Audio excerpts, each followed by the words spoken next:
I'm going to show you how to make butterflied roast chicken. There's a few reasons why you butterfly a chicken. It cooks quicker than a whole chicken in the oven, and also you brown it off in a pan on the stovetop before it goes in the oven, and that will give you that beautiful crispy skin. It looks really good served whole or cut into pieces. First up, preheat your oven to 180 degrees. You want the oven to be hot when you put the chicken in because that will help keep the skin crisp and cook the chicken evenly.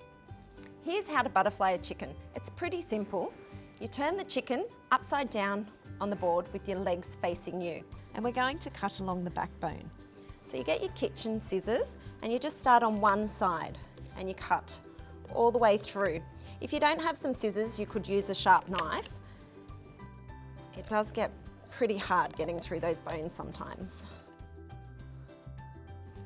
So you've done one side, and then you just cut along the other side.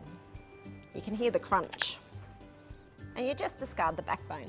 Now all you have to do is turn the chicken over, and we're going to flatten it out. You just get the palm of your hand, and you just put a little bit of pressure, and you can hear it crack. And it's done. It's as easy as that.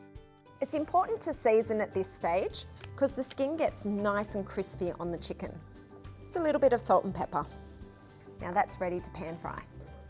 Now that the chicken's seasoned, we're going to fry it off in the pan to get that beautiful crispy skin.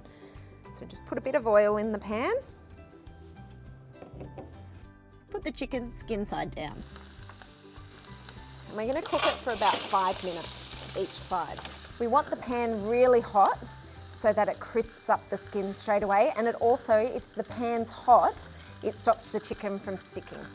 You can just press the chicken down during the cooking so that all the bits of skin can get nice and brown. After about 5 minutes, just turn the chicken over. It can be a bit tricky, use 2 tongs, makes it a little bit easier. Cook the other side for about 5 minutes and the heat will come through and start to cook the chicken. Now we're just going to transfer the chicken to a plate. I'm going to add a little bit more oil to the pan, and we're going to cook off some lemon slices and some garlic.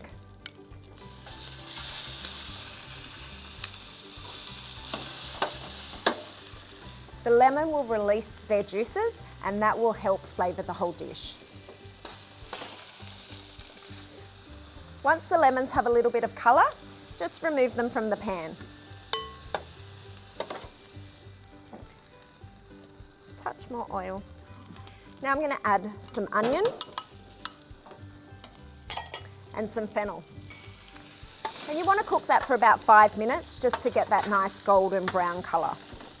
Just turn the vegetables occasionally during the cooking. Oh, it smells so good. Now that the vegetables are looking golden brown, we're going to return the chicken to the pan with the lemon and the garlic. Just drizzle the juices in. Turn the heat off, and then we're going to brush the chicken with a mixture of herbs and some melted butter. This is going to make the skin of the chicken nice and crispy and golden brown while it's cooking in the oven, and it's going to add a lot of flavour. Oh, yum. We're going to throw in some Brussels sprouts and then some chicken stock. The stock helps keep the chicken moist during cooking. Look at that, that's a real one-pan dinner. And then we're going to sprinkle with some more herbs. It's a mixture of oregano, rosemary and sage. Now we're going to pop that in the oven for about an hour until the chicken's cooked through. To test the chicken's cooked, place a skewer in the thickest part of the thigh and the juices should run clear. Make sure you rest your chicken for 10 minutes before serving and it'll be nice and juicy.